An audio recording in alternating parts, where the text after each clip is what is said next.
정치 맞수다 시작하겠습니다. 오늘은 김종혁 국민의힘 최고위원, 장경태 더불어민주당 의원과 함께하겠습니다. 어서 오세요. 안녕하세요. 안녕하세요. 안녕하세요. 정치권의 때 아닌 오빠 논란이 일고 있습니다. 명태균 씨가 어제 김건희 여사와의 카톡 내용을 공개하면서 벌어진 일인데요. 그 내용을 좀 보면 철없이 떠드는 우리 오빠 용서해 주세요. 무식하면 원래 그래요. 사과드릴게요. 제가 명 선생님께 완전 의지하는 상황에서 오빠가 이해가 안 가더라고요. 뭐 이런 내용입니다. 여기에 등장하는 오빠가 누구냐 하는 건데 대통령실이 이례적으로 빠르게 반응을 내놨습니다. 카톡에서 말하는 오빠는 대통령이 아니라 친오빠다 이렇게 설명을 했어요. 우선 여야 반응부터 듣고 시작하겠습니다. 당사자인 윤석열 대통령과 김건희 여사가 지금까지 불거진 의혹들에 대해 직접 입장을 밝혀야 합니다. 대통령 부부가 지난 대선 경선 때부터 지금까지 명태균 씨와 도대체 무슨 일들을 꾸미고 행했는지 3억 6천여만 원의 여론조사 비용 처리 문제부터 여론 조작 의혹까지 직접 국민 앞에 있는 그대로 소상하게 밝히십시오. 명 씨가 여러 지금 언급을 하고 있는데 특별히 언급할 가치를 느끼지 못합니다. 국민의힘 추경호 원내대표의 얘기에서는 약간 좀 난처함이 읽힌다 이렇게도 보여지는데 보수 언론에서도 대통령실 해명을 국민들이 믿겠느냐 이런 반응 내놨습니다. 오히려 논란이 커지는 거 아닙니까? 예, 근데 일단 저희는 정부 여당 입장에서는 대통령실의 해명을 믿을 수밖에 없는데요. 근데 그럼에도 불구하고 일반 국민들이 과연 거기에 얼마나 설득력이 있다고 생각하실 것이냐의 여부에 대해서는 저도 자신은 없습니다. 아마 대부분 글쎄 그게 오빠라고 남편에 대해서 한 얘기 아니야? 이렇게 생각하시는 분들이 훨씬 많으신 것 같기는 해요. 근데 또 거기다가 이제 명태균 씨 본인도 그 해명에 대해서 왔다 갔다 하는 것 같더라고요. 어디서는 윤 대통령이라는 식의 얘기를 했다가 또 다른 쪽에서는 그거 친오빠 맞다라고 얘기했다가 왔다 갔다 하기 때문에 저분이 일단 왜 저렇게 급발진을 하면서 이런 것들을 공개를 했느냐. 그게 김재원 최고위원의 공격 때문이다라고 얘기를 하지만 단순히 그렇게 보는 것인지 아니면 김재원 최고위원의 공격을 용산이 나를 버리려고 하는구나 라고 생각을 하기 때문에 그런 건지 확실히는 잘 모르겠습니다만 아무튼 저희로서는 상당히 난처하고 난감하고 당황스럽고요. 국민들 입장에서는 좀 황당하실 것 같아요. 이게 일반적인 부부관계에서 그런 얘기들 할 수 없는 거잖아요. 남편에 대해서, 아내에 대해서 그렇게 무식해서 그래, 지가 뭔데 이런 식으로 얘기하는 것들 좀 상식적으로 납득하기 어렵고 또 그게 친오빠에 대해서 얘기했다 하더라도 그 말, 언어, 표현의 어떤 품격이랄까 이런 부분들에 있어서는 상당히 저희 지지자들에게조차 상당한 큰 실망감을 주는 것 같다라는 생각을 하게 됩니다. 어떻게 보셨어요, 장 의원님? 대통령실이 계속 이런 식으로 대응을 계속 전 했으면 좋겠고요. 야당 입장에서는 아무도 믿지도 않는 말을 과연 이렇게 한다고 해서 어떤 국민이 믿겠습니까? 여러 차례 김건희 여사가 대통령께 오빠라고 부른다는 얘기는 익히 알려진 사실이라고 보고요. 사실 심지어 명태균 씨는 여론조사 기관과 미래한국연구소 소장을 역임했던 이런 분 아니겠습니까? 정치권에 관여한 분이죠. 근데 이분에 대해서 권성동 의원은 사기꾼을 했다가 지금 쏙 사라졌고 또 김재원 최고위원이 좀 뭐라 하다가 지금 몰매를 맞고 있는 상황인 것 같은데 어찌되었건 명태균 씨와 여론조사 기관 관계자와 김건희 여사가 나눈 대화가 대선과 혹은 경선에 관련된 이야기인데 정치에 관련된 이야기를 만약 친오빠와도 공유했다라고 한다면 그건 민간인에게 여러 국정 운영과 관련된 당무와 관련된 내용을 공유한 내용일 수도 있기 때문에 더 대통령실의 해명이 더 조심스러워야 한다라고 보고요. 원래 대통령실이 이렇게 해명만 하는 기관이 아니었거든요. 보통 이렇게 뭔가 대통령실과 관련된 의혹을 제기하거나 이러면 바로 압수수색하고 온갖 인터넷 언론사들 다 압수수색하고 또 구속시켜가지고 입막음을 시켰는데 지금 고발도 못하고 있단 말이에요. 그러니까 제가 보기엔 대통령실이 유일하게 고발하지 못하는 곳이 저도 고발당했는데요. 유일하게 고발 못하는 사람이 딱 2명 있습니다. 천공과 명태균. 그래서 두 분만큼은 성역인가 싶을 정도로 검찰도 왜 수사하지 않는지 아마 이번 국정감사에서 명확하게 따져 물을 예정입니다. 그러니까 오빠가 친오빠라고 해도 그것조차 문제가 되는 거다. 그리고 문제죠. 대통령실 해명을 믿을 수가 있겠느냐 지금 이렇게 보시는 거예요. 만약 명태균 네. 씨가 앞뒤에 있는 내용들을 더 밝혀볼까요? 라고 또 대응하는 멘트들을 많이 했거든요. 과연 친오빠면 더 문제 아니겠냐라고 의혹도 제기하기도 했는데요. 아마 명태균 씨도 자신 있어 합니다. 그리고 대통령실은 아주 난감해하고 조심스러운데 방금 추경호 원내대표께서 이야기하셨듯이 뭐 대응할 가치를 못 느낀다라고 하셨지만 입이 10개라도 할 말이 있겠습니까? 그러니까 이런 상황에서 그리고 지금 김재현 최고위원이 국민의힘의 김재현 최고위원이 막 몰매 맞는 모습을 봤기 때문에 지금 추경호 원내대표 입장에서도 뭐 가타부타 할 수가 없을 거예요. 뭐 괜히 호되게 질책을 했다가는 명태균 씨에게 아마 공세를 당할 거고 또 그렇다고 해서 대응을 안 하자니 뭐 지금 할 말이 없고 어찌됐건 지금 오세훈 시장도 고발장만 써놓고 기다리고 있다고 하시는데 꼭 명예훼손으로 고발하셨으면 좋겠고요. 홍준표 대구시장께서도 지금 그러니까 뭔가 말만 하시지 다들 조심하세요. 조심하지 마시고 만약 정말 사기꾼이라 생각하시고 정치 뭐 남봉꾼이다 또 김재현 최고가 뭐라고 하셨죠? 상갓집 개라고 하셨나요? 계속 그렇게 대응해 보십시오. 근데 대응만 하지 지금 아무도 고발 못 하고 있습니다. 그러니까 명예훼손이라는 좋은 제도가 있으니까요. 꼭 고발하시기 바랍니다. 근데 어저께 네. 그 명태균 씨가 얘기한 것은 그거는 뭐 만약에 친오빠라고 한다면 그건 국정 개입과는 전혀 상관없는 걸 거예요. 그걸 국정 개입까지 당무 개입 이렇게 연결시키는 거는 제가 보기엔 너무 무리한 야당의 공격이고 왜냐하면 그거는 그 후보 시절 아닙니까? 그리고 지금 뭐 그 반론하는 쪽에서 주장하기는 뭐 친오빠와 만나는데 그 친오빠가 명태균 씨에 대해서 뭐 막 욕을 하고 이 사람 뭐 사기꾼 아니냐 뭐 이런 식으로 얘기를 했다. 그러니까 거기에 대해서 명 씨가 반발하니까 김건희 여사가 거기에 대해서 그런 식으로 해명을 한 거다라고 이제 설명을 하고 있어요. 그 설명이 사실인지 여부는 솔직히 잘 모르겠어요. 잘 모르겠지만 그렇게 설명하고 있기 때문에 오빠를 거론하면 그것은 뭐 당무 개입이다, 뭐 국정농단이다 이렇게 얘기하는 것은 저는 사실은 아니라고 보고요. 하지만 어찌 됐든 이런 표현들이 이렇게 공개됨으로 해서 사실은 뭐 이 권위가 상당히 무너져 내리지 않습니까? 대통령실이 갖고 있던 원래 권력이라는 것들이 어느 정도의 이제 신비감도 있는 것이고 그 권위가 있어야 되는데 그 권위 자체가 이제 바닥으로 떨어져 버리는 그런 상황이기 때문에 저희로서는 굉장히 난감한 게 사실이죠. 일단 짧게만 네. 어제 명태균 씨가 뭐 언론사와 인터뷰에서 친오빠는 정치 논할 상대 아니다라고 명확하게 했습니다. 아까 김 최고위원이 잠깐 말씀을 하셨는데 이제 오빠가 누구냐라고 이제 기자들이 명태균 씨한테 물어봐요. 그랬더니 대답이 좀 오락가락하기는 해요. 오락가락하죠. 한 방송과의 인터뷰 잠깐 들어보실까요? 기억도 안 나요. 그게 오빠란 말이 있는지 없는지도 몰랐고. 기억이 안 나요. 그게 한 2,000장 돼요. 기억하겠어요? 지금 인터뷰에 보면 명 씨는 캡처해둔 카톡이 2,000장 된다 이렇게 얘기를 하고 오늘 아침 SNS에는 공적 대화도 공개할 수 있다 이런 식으로 발언을 합니다. 그러니까 대통령실에서 사적 대화라고 하고 아까 말씀하신 대로 여당에서 사기꾼이다 이렇게 공격을 하는 데 대한 대응으로 보이는데 사실 뭐가 더 나올지 모르는 상황인 거잖아요. 그래서 더 난감한 거 아닙니까?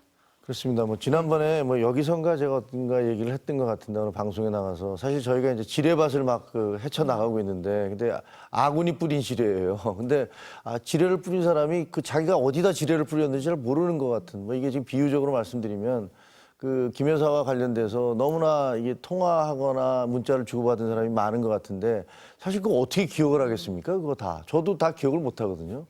근데 그게 이런 식으로 막 나오니까 저희로서는 뭘 알아야 대응을 할 수 있을 거 아니에요. 내용은 전모를 알아야지 근본적으로 이것을 어떤 식으로 대응해 나가자, 어느 수준으로 대응해 나가자 이런 걸 세울 수 있을 텐데 그것을 모르기 때문에 정말 참 난감한 형편이죠. 그러니까 오늘은 이제 공적 대화도 공개할 수 있다 이렇게 발언을 했는데 뭐 SNS에 이렇게 썼는데 어떻게 보세요? 이미 경남 선관위에서 명태균 씨와 여러 가지 선거법 위반 혐의로 이미 고발했고 9개월이 지나서야 창원지검에서 조사하고 있거든요. 그런데 아마도 저는 여러 가지 개입과 불법 혐의 내용이 상당히 뭐 이미 녹취록이 공개되기도 했고 그 금액 자체가 매우 커서 정치자금 부정수수나 이 기부 제한에 여러 가지 뭐 선거법, 정치자금법 위반 혐의가 있긴 합니다. 그래서 아마 이 여러 녹취록이나 근거를 바탕으로 보면은 명태균 씨도 어쨌든 지금 계속 딜을 하고 있는 것 같아요. 그러니까 대통령실에게 계속 시그널을 주는 거죠. 나를 이제 수사 그만하게 멈추게 해달라, 혹은 최소한 구속하지 않게 해달라는 걸로 읽히거든요. 그래서 명태균 씨는 일단 제가 보기엔 자신감이 있어 보여요. 오히려 지금 쩔쩔매는 건 대통령실이고, 국민의힘은 사실 뭐 지금 현재 지도부는 특히 대선 전후 과정을 잘 모르실 테니까 이거 도대체 어디까지 이 엄호를 해야 될지, 어디까지 이걸 우리가 뭐 가타부타 할 수, 그러니까 아마 정보가 없기 때문에 더 그러실 것 같고요. 그래서 아마도 지금 많은 언론에서 또 국민들께서도 아마 명태균 씨의 입만 쳐다보고 있는 상황 아닐까 이렇게 보고요.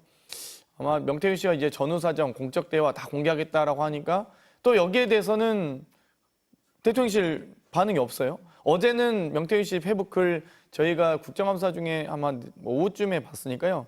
제가 15분 정도 때 본 것 같거든요. 그리고 나서 또 몇십 분 안 지나서 대통령실 반응이 바로 나오길래, 야, 대통령실 논평이 성명이 나오기까지 여러 뭐 행정관, 비서관, 홍보수석까지 나오려면 되게 컨펌을 받고 나오려면 시간이 걸릴 텐데 이렇게 빠르게 대응을 했구나. 이건 홍보수석실이 과연 한 게 맞는가 싶을 정도였어요. 이건 뭐 김건희 여사 컨펌했나 싶을 정도로. 근데 어찌됐건 이 부분에 대해서 지금 명태균 씨 오늘 아침 SNS에 대해서 또 대통령실이 대응을 못하고 있어요. 아마도 어제 대통령실의 대응에 대해서 또다시 문매를 맞았기 때문에 여기에 대해서 더 크게 이 문매를 맞지 않는 게 차라리 낫지 않냐, 차라리 무대응하는 게 낫지 않냐. 아마 오늘 아침에 있었던 추경호 원내대표의 워딩이 아마 뭐 소위 윤핵관이라고 볼 수 있는, 대통령실이라고 볼 수 있는 어떤 그 정서를 좀 반영하는 게 아니냐 싶습니다. 언급을 일단 자제하는 그런 분위기를 반영을 한다. 네, 근데 이제 핵심은 네. 위법 사실이 있느냐잖아요. 그렇죠. 근데 지금 공개된 것은, 이번에 어저께 공개된 것은 정말 망신스럽긴 한데, 그거를 위법 사실이라고 하기는 그 뭐 어떻게 보면 가정사의 문제잖아요. 남편과 부인의 관계든지 아니면 오빠와 동생의 관계인지 뭐가 뭔지는 모르겠습니다만, 그런 식의 대화를 주고받는단 말이야? 라고 다들 이제 솔직히 말하면 좀 비웃을 수도 있고, 뭐 이게 뭐야 이렇게 생각하실 수 있는데, 문제는 위법 사실입니다. 근데 위법 사실 여부는 지난번에 얘기했던 뭐 2, 3% 뭐 여론조사를 올리겠다라고 얘기한 것들은 그 위법의 그런 흔적, 냄새가 나는 것 같아요. 그런 의혹을 살 수 있는 것 같아요. 그러니까 그 부분은 문제가 되는데, 사실 지금까지 명 씨가 얘기한 것들 중에서 이렇게 딱 떨어지는 위법 사실이라고 하기는, 그거 찾아내기는 쉽지는 않은 것 같아요.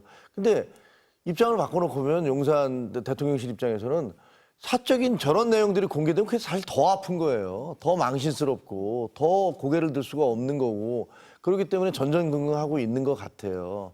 그리고 명태균 씨가 저 얘기를 하게 된 배경이, 김재원 우리 최고위원이 느닷없이 공격을 시작했잖아요. 공격을 시작했는데 그것을 일종의 사인으로 받아들인 걸로 생각이 보여져요. 그러니까 김재원 최고위원 말 맞다나 자기는 뭐 명태균 씨가 한 번도 만난 적도 없다. 근데 나 만나지도 않은 사람이 왜 나한테 감옥을 간다느니 뭐 이런 얘기를 하는 거야? 라고 하면서 이제 뭐 울컥하는데, 그거 그러면 김재원 최고 배후에는 무슨 용산 친윤이니까 용산에서 지금 이른바 오더를 내린 거야? 지시를 한 거야? 이렇게 생각을 하고 거기에 대해서 그래? 그러면 나도 가만히 있지 않지 라고 하면서 저렇게 급발진을 해서 저는 사적인 내용들을 막 공개를 하고 있는 건데, 또 사적인 내용을 공개했다고 그러니까 그럼 나 공적인 내용도 까줄까? 이렇게 얘기하는데, 글쎄 거기 공적인 내용이 뭔지를 잘 모르겠어요. 여사와 주고받은 내용이 공적일 수 있나? 그거는 어떻게 보면 여사는 뭐 공인은 아니잖아요. 그래서 대통령과 만약에 주고받은 내용이 있다. 그것도 이제 후보가 아니고 대통령과 주고받은 내용이 있는데 그것이 상당히 뭐 좀 위법사항이나 뭐 그런 의심이 갈 만한 내용이 있다. 그럼 그건 굉장히 심각한 얘기가 되겠지만, 글쎄 그런 것이 있을까는 솔직히 잘 모르겠습니다. 어쨌든 그 양반이 뭐 2,000장이나 갖고 있다고 하니 무슨 대화를 2,000장씩 했는지 잘 모르겠지만, 그거 어디서 어떤 내용이 나올지 저는 굉장히 좀 저희로서는 살얼음판을 걷듯이 위태위태한 게 사실이고요. 그러니까 한동훈 대표가 이제부터 빨리 정리를 해야 된다. 이 부분에 대해서 정리를 해야 된다라고 선제적으로 계속 얘기를 했었는데, 어제도 기자들과 만나서 뭐 이런 질문이 나오니까 그 신속한 정리가 필요하다. 그러니까 빨리 해야 된다. 이런 얘기를 지금 하고 있는 거죠. 그런 부분들에 대해서 용산 대통령실에서 이게 위기 상황이라는 거를 좀 받아들이고 근본적인 좀 대책을 세워줬으면 좋겠다라는 그런 바람입니다. 그러니까 지금 한동훈 대표 얘기를 하셨는데 한동훈 대표가 국민 보기에 안 좋은 일이다 이런 얘기를 하면서 그 이미 말씀드린 김 여사 관련 조치를 신속하게 실행해야 된다 이렇게 얘기를 했어요. 그 얘기가 그러면 그 대외 활동을 자제해야 된다든지 김 여사 라인을 정리해야 된다 뭐 이런 걸 의미한다고 봐야 되는 거 아니겠습니까? 뭐 당연한 거 아니겠습니까? 네. 아까 이제 뭐 말씀하셨지만 그 예를 들어서 뭐 대응이 나오는데 사실 그 대응이 올바른 대응인지는 잘 모르겠어요. 정말로 여사가 한 번도 오빠라고 부른 사실이 없나? 라고 그 좀 아닐 것 같거든요. 뭐 여러 사람이 당장 뭐 이준석 전 대표가 오빠라고 부르는 건 내가 봤다, 보고 들었다 이렇게 나오고 있잖아요. 그러면 만약에 명태균 씨가 다른 녹취록이라든가 이런 걸 통해서 그 김 여사가 언급하고 있는 오빠가 남편일 수 있다, 그러니까 대통령일 수 있다라는 것들을 증명하는 그런 내용이 나온다면 대통령실에서는 공식적으로 거짓말을 한 것이 되니까 굉장히 난감한 처지가 되는 거란 말이에요. 그래서 저는 어제 저 첫 번째 반응이 나왔을 때 아니 왜 저걸 저런 식으로 반응을 하냐 싶더라고요. 저거는 좀 굉장히 여지를 좀 열어놓고 해야 되잖아요. 그 처음에 여사가 예를 들어서 그 명태균 씨가 여러 가지 자기가 정보도 있고 그리고 분석도 할 능력도 있다고 얘기하는데 만나보니까 뭐 그럴듯해 보이고 근데 그때 이제 후보로서 어떻게 할지를 놓고서 고민할 때니까 그래서 이분한테 이렇게 의존을 하는데 그러다 보니까 자기 남편이 됐든 오빠가 됐든 뭐 갈등이 생기니까 이 사람이 잘못한 거고 선생님 말이 맞아요. 그거 좀 도와주세요. 이렇게 얘기하다가 그런 표현들이 나왔다. 그러니까 뭐 정확히 누군지는 모르겠지만 이거는 그렇게 단정하면 안 된다라는 식으로 이렇게 우회적으로 돌아갔어야 되는데 딱 잘라서 친오빠다 이런 식으로 얘기를 한 것은 이게 퇴로를 막아버린 것 같아서 저는 좀 답답하더라고요. 근데 이런 얘기를 한 사람들이 누굴까? 그게 어떻게 보면 한동훈 대표가 얘기했던 만약에 주변에 라인이라는 게 존재하면 빨리 정리해야 된다라고 얘기한 것들도 그런 반응을 통해서 유추해 볼 수 있지 않을까 그런 생각이 드는 거죠.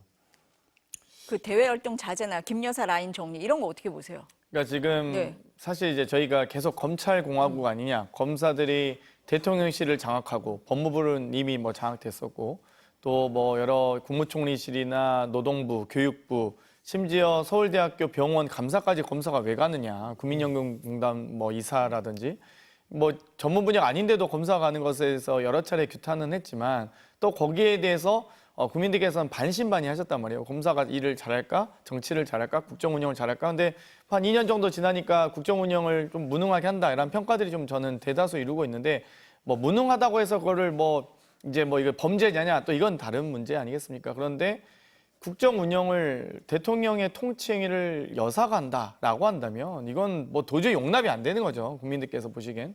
그렇기 때문에 아마도 여당 입장에서도 아니 좀 김건희 여사 좀 자제하시고 차라리 전면에 뭐 좀 무능해 보일 수 있지만 대통령이 좀 전면에 나서는 게 낫지 않느냐라는 생각 가지실 것 같아요. 그런데 지금 상황에서는 뭐 당장 그랬더니 뭐 도란 듯이 김건희 여사 마포대교 가지 않나. 뭔가 해외 순방이나 순방을 다 따라다니지 않았나. 뭐 그리고 순방에 대한 대통령실 사진을 봐도요. 저희가 야당에서 근거 있게 주장하는 게 대통령실의 이 홍보 사진은 포커싱이 대통령에 돼야 됩니다. 근데 대통령 막 아웃포커싱 돼 있고 김건희 여사만 부각돼 있잖아요. 그러면 그런 걸 보면은 이 대통령실이 과연 윤석열 대통령실이냐 김건희 대통령실이냐 생각하는 거거든요.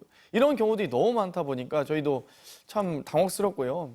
사실 어찌됐건 김건희 여사가 여당 입장에서도 좀 뒤로 빠지시고 좀 자제하시고 대통령이 좀 직접 나서서 하시는 모습을 보이는 게 여당 입장에서도 좀 뭔가 얘기가 되지 않겠습니까? 아마 그런 고충을 좀 토로하시는 것 같습니다. 저는 이제 반박을 좀 하자면 저희 입장에서 네.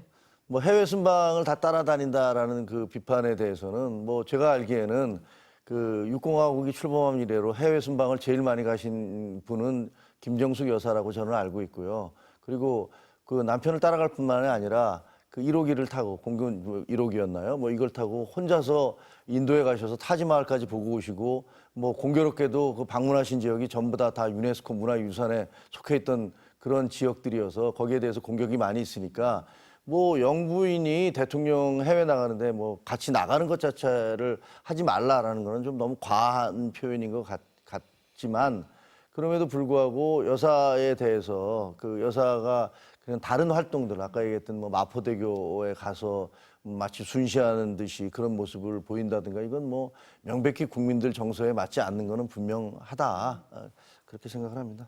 아까 잠깐 언급이 나왔었는데 그 사적 대화는 뭐 위법이나 불법은 아니지 않냐 이렇게 말씀을 하셨는데 지금 여론 조작 가능성, 정황 이거는 조금 다른 얘기기는 하거든요.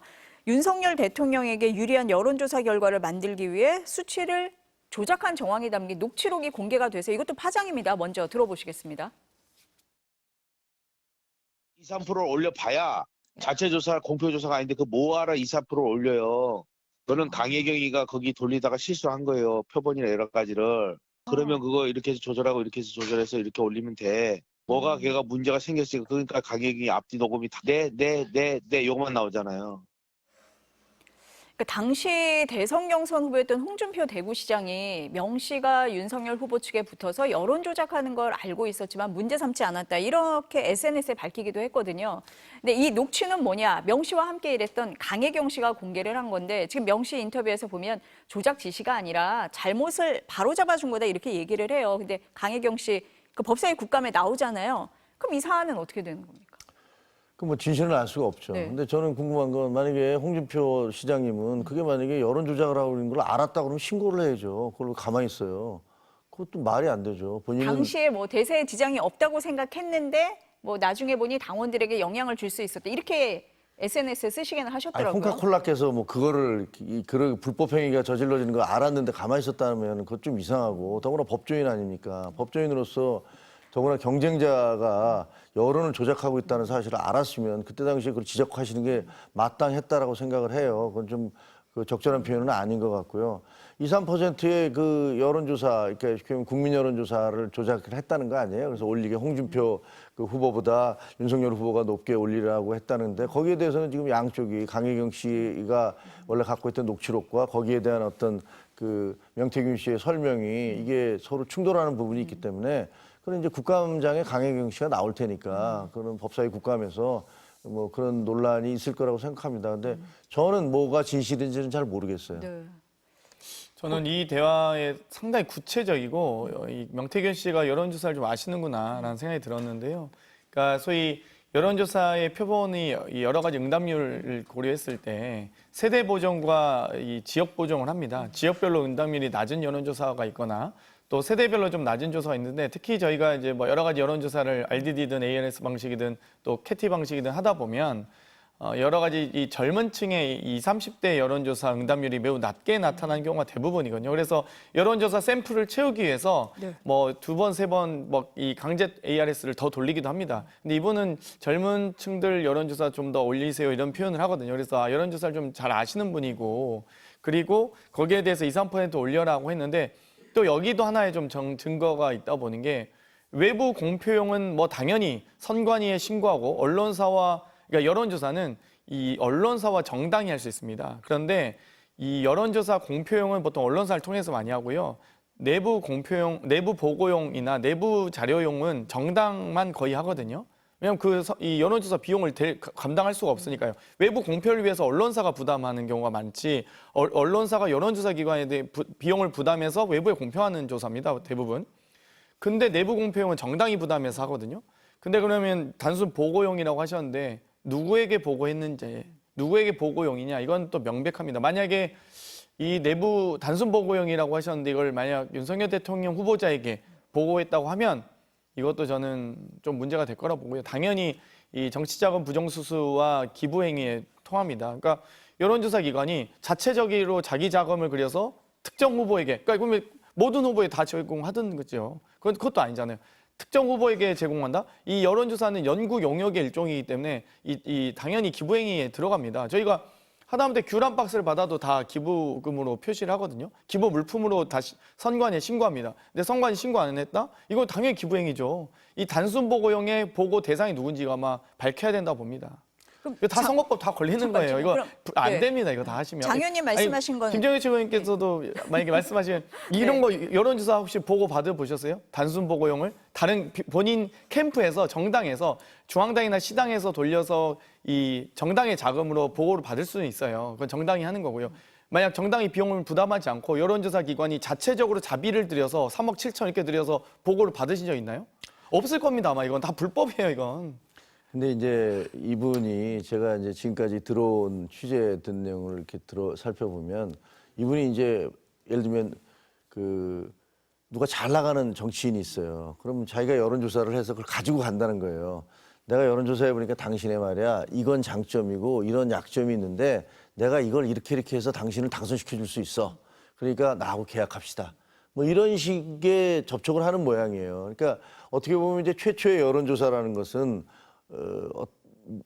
떡밥이랄 수도 있고 미리 이제 사전 투자할 수도 있는 거죠. 자기가 그걸 가지고서 뭐 공표를 하거나 이런 게 아니라 내가 조사를 해봤더니 당신의 장점과 약점은 이거고 이거다. 그리고 상대방의 약점은 뭐 이거고 이거다. 우리가 조사한 결과 그렇다. 나를 믿고 한번 맡겨봐라. 그럼 내가 당신 당선시켜줄게. 뭐 이런 식으로 접근을 했던 것 같아요. 근데 아마 몰라 윤석열 후보 당시에 후보에게 어떻게 접근을 했는지 잘 모르겠습니다. 근데 논란이 되는 건 뭐 그때 뭐 3억 몇 천만 원을 받으러 올라갈게 가서 받아올게 뭐 이런 내용이 있다는 거 아니에요? 근데 뭐 얼마나 조사를 했길래 그게 3억 6천만 원인지 한 번 할 때 뭐 천 몇백만 원씩 드는 거 아는데 뭐 전국 조사에서 훨씬 더 들었나? 뭐 그런 거는 모르겠습니다만 근데 결과적으로 올라가서 자기가 받아오지는 못했어요. 그런 부분에 대해서는 뭐 없으니까 이런 부분도 결국은 진상이 밝혀져야 될 부분이긴 하는 것 같습니다. 그러니까 지금 장 의원님 말씀하실 때 외부 공포용이 아니라 단순 보고용이어도 문제가 될 수 있다라는 거잖아요. 당연하죠. 기부죠. 네. 그게 어떤 특정 후보에게만 줬을 때 문제가 되는 겁니까? 보통 아니면 네. MBC가 여론조사를 하더라도요. MBC에서 발표한 여론조사도 MBC가 비용을 부담해서 한국갤럽이나 이런 데 의뢰를 해서 보통 선관위의 여론조사 심의위원회를 통과해서 심의에 통과한 여론조사가 외부에 공표됩니다. 그리고 이 공표하지 않는 조사, 그러니까 언론사 이제 자금을 대는 거죠. 만약 이제 공표되지 않는 조사 같은 경우는 이제 정당이 자체 조사를 하기 위함인데 정당이 비용을 부담해서 여론조사 기관에 부담해서 심의를 거치지 않고 대신 심의를 거치지 않았기 때문에 국가선관위의 심의를 거치지 않았기 때문에 외부 공표할 수가 없습니다. 그럼 내부에서만 알 수 있는 거거든요. 근데 후보자 시절이라 하더라도 예를 들면 이 여론조사 공표 제한 기간이 또 있습니다. 6일 전부터는 이 여론조사 공표가 금지되거든요. 그렇죠. 그러면 그걸 이제 정당에서 자체 자금으로 해서 어떻게 이제 판세가 나올지 분석을 하는 건데 만약 명태균 씨가 이렇게 뭐 본인이 자체 조사했는데 특정 후보에게 보고했다? 정당도 아닌데 정당 관계자 아니시잖아요. 그런데 이거를 자체 비용을 했다? 그럼 당연히 기부행위죠. 대선 때 여론조사 조작 또는 기부행위가 되는 거고요. 그리고 이제 김종철 의원께서 말씀하실 때 뭐 정말 잘한 조사를 샘플로 가져가실 수도 있습니다. 근데 그거는 전에 했던 여론조사를 바탕으로 보통 외부 공표용이죠. 그 로데이터 등이 다 이제 공개하도록 되어 있기 때문에 24시간인가 48시간 이후에 공개하도록 되어 있습니다. 로데이터까지. 그래서 그 공개를 가지고 이제 보통 우리가 이렇게 여론조사를 잘합니다. 표본도 좋고 샘플도 좋고 응답률도 높고 ARS든 캐티 조사든 다 잘할 수 있습니다. 그런데 이분은 지금 80여 차례를 했고요. 그리고 ARS 조사뿐만 아니라 심층 조사까지 합니다. 사실 심층 조사 이제 여러 가지 행태들이 있지만 ARS도 있고 전화 면접하는 캐티 조사도 있고 혹은 FGI 조사도 있고 다양한 조사들이 있거든요. 근데 이거를 만약 저도 이제 뭐 수사를 아직 안 해봐서 뭐 창원지검이 어떻게 수사했는지 저도 이거 9개월 동안 묵혀둔 것도 좀 이해가 안 가지만 만약 이 조사를 단순 보고용이라고 표현하셨는데요. 이걸 어디에 보고하셨는지는 밝히셔야 될 것 같습니다. 명백한 선거법 위반입니다. 창원지검에서 하는 조사는 아마 제가 알기에는 김영선 후보와 관련해서 지금은 그렇습니다. 예, 네. 그 금전 부분이 왔다 갔다 했는데 그게 과연 정상적이냐라는 것이지 이게 지금 무슨 뭐 대선과 관련된 거라든가 다른 정치인들과 관련된 건 아닌 것으로 알고 있기 때문에 두 개를 섞어서 얘기할 수는 없는 거죠. 그거를 뭐 마치 권력이 예를 들면 김영선이라는 사람과 명태균 씨 사이에 그 돈 거래가 적합했는지의 여부를 그것을 뭐 권력이 막아서 9개월째 안 하고 있다라고 생각할 수는 없는 것 같아요. 지금 장 의원님은 어쨌든 정치자금법 위반 혐의가 될 소지가 있다라고 보시는 거고 지금 저는 모르겠어요. 여당에서는 아직은 예. 모르겠다. 예, 조금 더 왜냐면 나와봐야 그건 안다. 왜냐면 네. 그때 이제 저분이 그 여러 사람에게 그런 식으로 자료를 가지고 가서 내가 여론조사해봤더니 뭐 이게 장점이고 약점이고 당신은 뭐 내가 이렇게 해서 당선시켜 줄 수 있고 뭐 이렇게 얘기를 하면서 쉽게 얘기하면 뭐 우리가 그 누구하고 계약을 맺을 때 뭐 컨설팅을 하면서 우리가 분석해 보니까 당신네 회사에 이런 게 문제가 있거든요. 그러니까 나하고 계약을 맺으면 내가 당신 회사 기사회생하게 해드리겠습니다. 뭐 이런 식으로 서로가 관계가 있었다는 얘기들을 들었기 때문에 그게 과연 그게 선거법 위반이 해당하는지 여부는 사실 제가 법률 전문가가 아니어서 잘 모르겠지만 상당히 좀 헷갈리는 부분이 있다는 거는 분명한 것 같아요. 다음 주 법사위에 뭐 강경영 씨가 증인으로 출석을 한다고 하니까 아무래도 거기에 대한 질문이 집중될 것 같습니다. 만약 네. 이 강혜경 씨에게 2, 3% 젊은 애들 좀 올려봐요라고 했던 게 뭐 본인도 지금 이제 어느 시점에 그 대화를 했는지 아주 특정하지 못하고 계신 것 같기도 한데요. 어찌됐건 저희가 그 시점도 여쭤보겠지만 이 여러 법사위 국정감사 때 증인으로 나오시면 시점이라든지 만약 외부 공표용이었다면 이건 뭐 여러 정말 공직선거를 업무 방해한 행위가 되기 때문에 또 그게 아니더라도 여러 정치자금법 위반 혐의가 있기 때문에 공선법 아니면 정치자금법 위반 사안이라 봅니다. 어찌됐건 저희가 정확하게 일시를 특정해서 확인해 보겠습니다.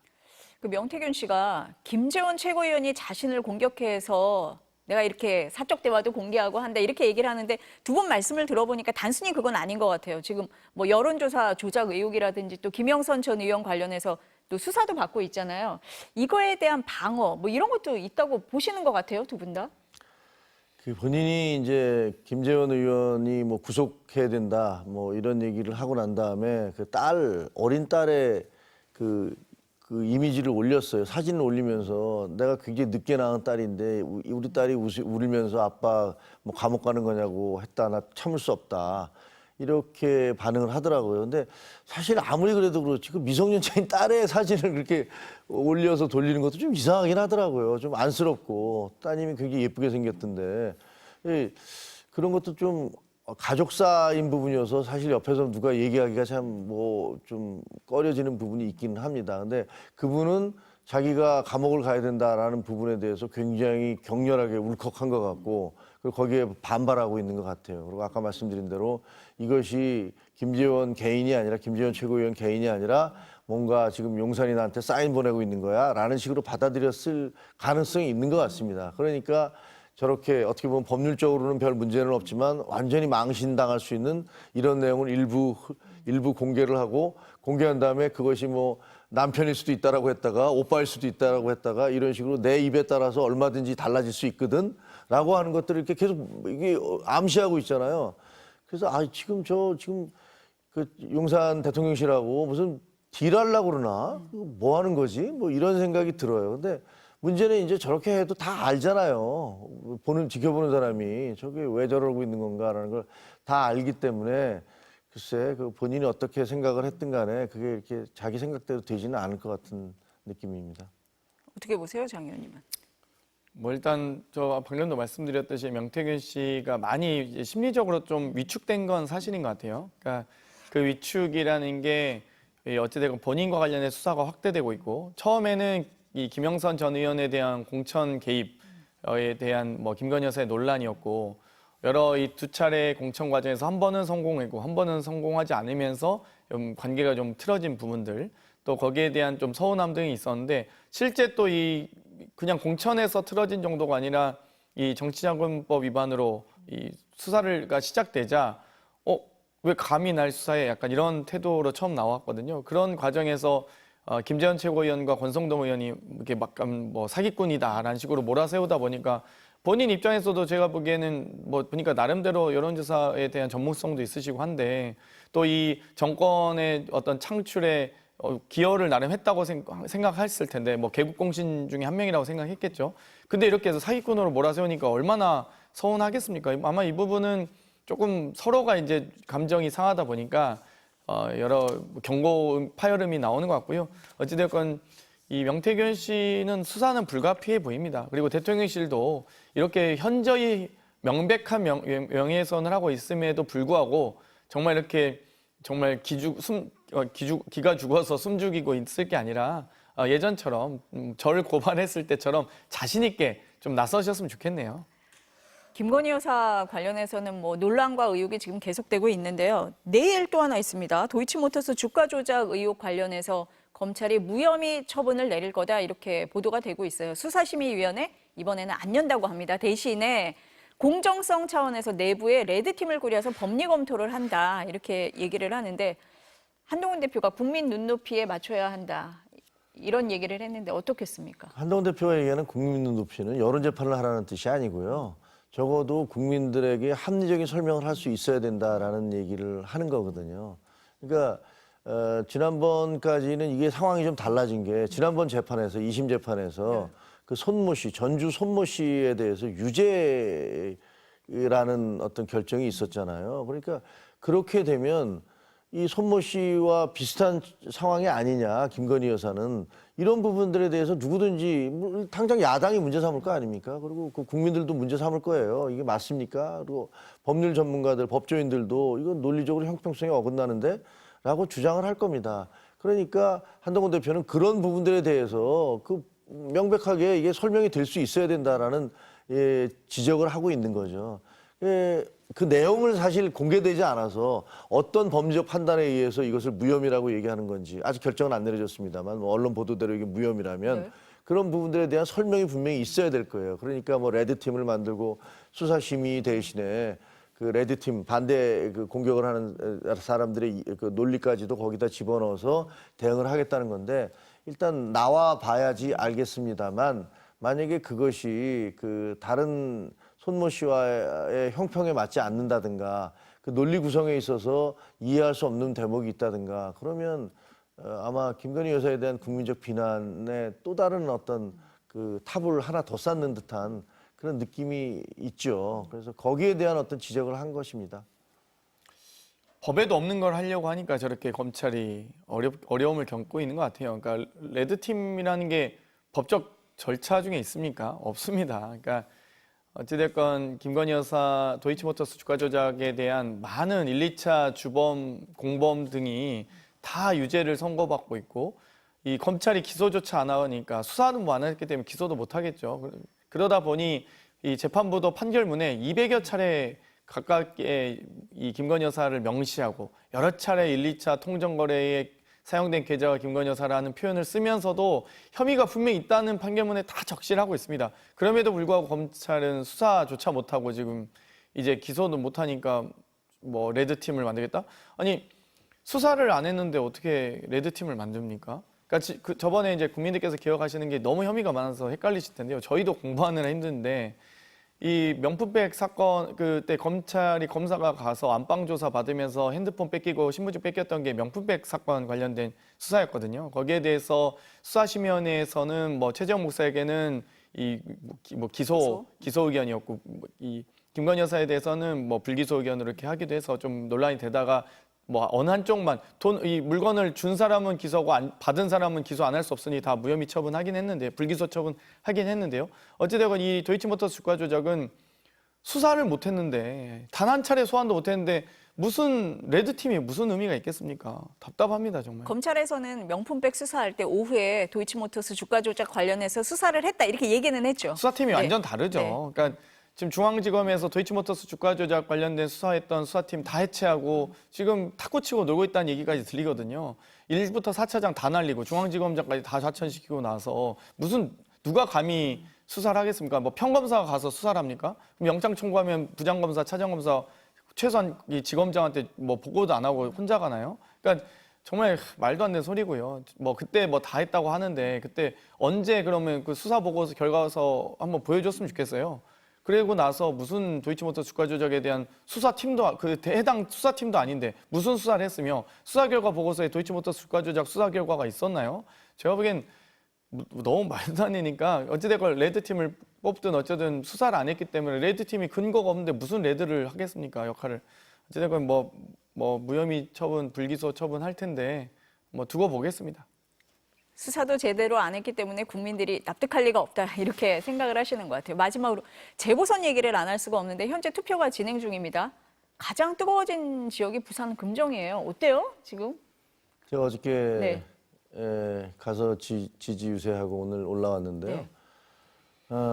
저희는 뭐 부산 금정이 이제 터닝 포인트가 좀 있었다고 생각을 해요. 저희가 앞서가다가 또 상당히 또 어려움에 처했다가 며칠 전에 한동훈 대표가 그 4시간 동안 그 금정 전 지역을 이렇게 도보로 걸으면서 사람들을 만났던 그것, 그다음에 이제 김영배 의원이 그 선거가 치러지게 된 원인에 대해서 그 전임 구청장이 그 뇌출혈인가로 돌아가셨는데 그것을 뭐 혈세를 낭비하는 뭐 선거를 치르겠다고 책임을 물었던 거, 이런 것들에 요구했던 것들에 대해서 금정 국민들이 되게 분노하고 계시거든요. 이 두 가지가 터닝 포인트가 돼서 그래서 다시 좀 어려운 상황에서 그 상황 전환을 이루어냈다라고 생각을 합니다. 그래서 뭐 큰 차이는 아니겠지만 저희가 승리하지 않을까라고 이렇게 기대하고 있습니다. 어때요, 금정?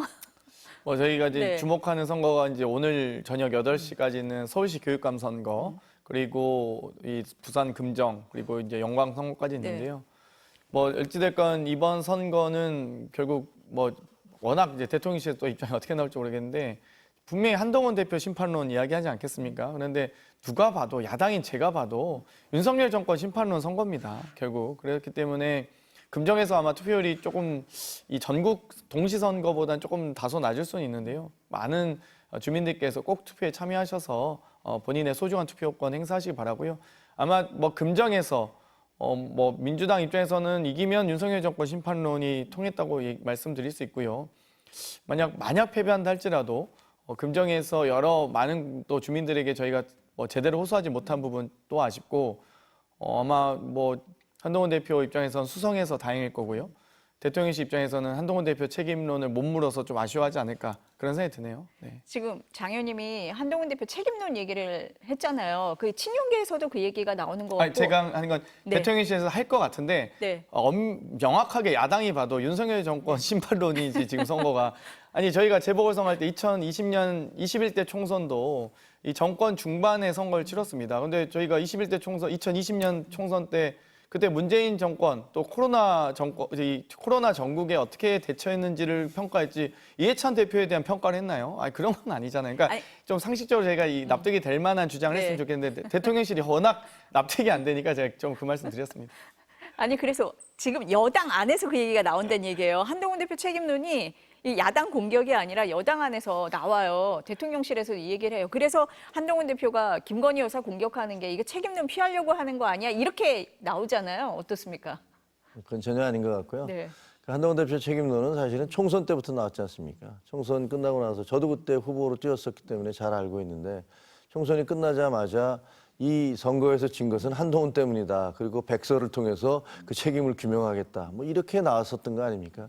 근데 그런 시도, 친윤 그룹에 계신 분들의 그런 시도가 국민들이 그게 말이 되냐라고 그런 반응을 보이면서 그냥 무산돼 버린 것이고, 그리고 그 대표 경선에 있어서는 친윤 그룹으로 나온 세 분이 다 합쳐서 30%대 얻은 거 아닙니까? 그리고 그렇게 수많은 어떤 공격과 방해, 뭐 문자까지 여사와 주고받았던 문자까지 누군가가 공개를 하면서 그렇게 공격을 했지만 63%를 얻은 거 아닙니까? 그건 뭐 국민적 평가가 다 끝난 거라고 생각을 합니다. 그리고 이번에 선거에 대해서도 비슷한 얘기들 하시는 분들이 있더라고요. 근데 장경태 의원님 말씀하셨지만 상식적인 사람이 그걸 받아들이겠습니까? 아니 금정에 저 어제도 내려갔었지만 네. 금정에 5번, 6번 내려가서 그 지역을 샅샅이 돌면서 지원해달라고 그렇게 호소했던 사람과 그리고 계속 사고를 쳐서 무슨 뭐 김대남이며 무슨 명태균이며 이런 것들이 계속 보도됨으로 해서 우리의 지지도가 실추하게 만들었던 쪽하고 어느 쪽이 책임이 있겠습니까? 그렇게 얘기하는 것조차가 저는 정말 이건 이렇게까지 너무 심한 표현이지만 이렇게까지 파렴치해도 되나?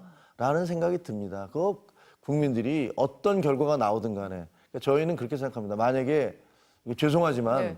만약에 저희가 그 예상대로 뭐 두 군데에서 승리하게 된다면 그거는 이 어려운 상황 속에서도 그것을 극복해낸 것이라고 할 수 있고, 만약에 결과가 좋지 않다면 그 책임을 과연 누가 그 책임을 져야 될지는 그건 삼척동자라도 다 알 거라고 생각을 합니다. 이거 짧게 여쭤봐야 될 것 같아요. 오늘 이후에 다음 주 초에 독대 날짜 정한다고 했잖아요. 네. 이 분위기에서 하기는 하는 겁니까? 그게 뭐 하지 않겠습니까? 근데 독대 자체가 중요한 게 아니고요. 거기서 무슨 내용을 얘기하느냐. 아니, 모여서 그냥 그 국정 전반에 대해서 굉장히 심도 높은 논의를 화기애애한 분위기 속에서 했다. 끝. 그 무슨 의미가 있겠습니까, 그게? 그런 거는 아무 의미가 없는 거고요. 정말로 지금 온 국민들이 들썩들썩하고 있는 문제들. 김건희 여사 문제 매듭 지어야 됩니다. 어떤 식으로든지. 그다음에 의정 갈등에 대해서도 이거 그대로 갈 수 없습니다. 그러니까 이 두 문제, 적어도 이 두 문제는 반드시 해결해야 되고 거기다가 수평적 그 당정 관계도 만들어내야 되고요. 그러니까 이거 안 되면 정말 다들 우리는 공멸한다라는 그런 두려움이 있어요. 짧게만 말씀드리면 네. 원래 독대는 재보궐선거 전에 했어야 됩니다. 그래서 대통령과 여당 대표가 화합하는 모습으로 선거를 치르지 이 재보궐선거 이후 독대는 처음으로 보이는 초식이거든요. 정치권에서도 처음 본 초식인데 아마 저는 한동훈 대표 만약 패배한다 그러면 한동훈 대표 사퇴하고 할 겁니다. 아마 대통령께서. 저는 그렇게 예상합니다. 네, 오늘 재보선이 있는데 8시 이후에 결과를 궁금하게 아주 지켜보겠습니다. 오늘 말씀은 여기까지 듣겠습니다. 감사합니다. 감사합니다.